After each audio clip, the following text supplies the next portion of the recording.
গল্পের নাম এক কাপ চা। গ্রামের শেষ মাথায় একটা ছোট্ট চায়ের দোকান।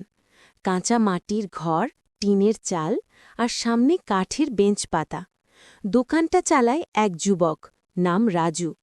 সবাই তাকে চায়ে রাজু বলে ডাকে। স্কুলে পড়াশোনায় খুব ভালো ছিল রাজু।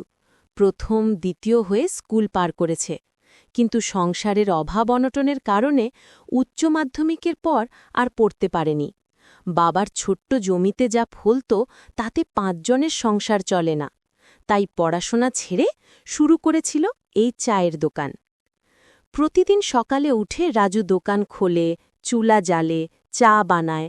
আশেপাশের গ্রামের স্কুল, বাজার, ক্লিনিকের লোকেরা ওর দোকানে এসে চা খায়।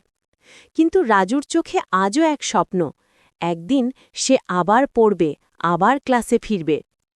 দোকানের কাজের ফাঁকে ফাঁকে সে বই পড়ে, পুরনো ইংরেজি ব্যাকরণ, গণিতের খাতা, ইতিহাসের বই, যা পায় তাই পড়ে। একদিন হঠাৎ করেই গ্রামের স্কুলের এক স্যার এসে দোকানে বললেন, তুই তো ভালো ছাত্র ছিলি, আবার পড়তে চাস না? রাজু একটু হেসে বলল, চাই স্যার, কিন্তু সময় কোথায়? দোকান ছাড়লে সংসার চলবে না।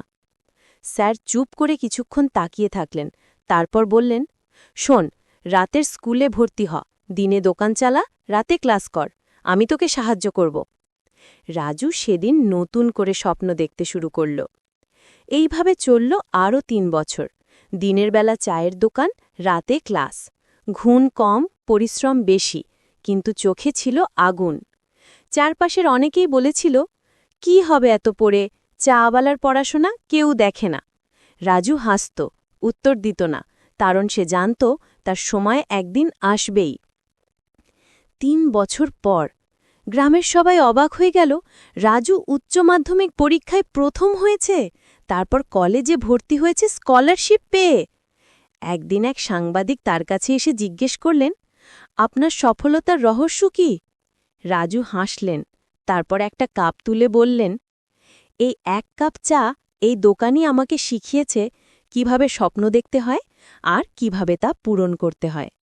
গল্পের বার্তা, স্বপ্ন বড় হওয়ার দরকার নেই, দরকার স্বপ্নের প্রতি নিজের বিশ্বাস, পরিশ্রম, ধৈর্য আর একটা একাগ্র মন।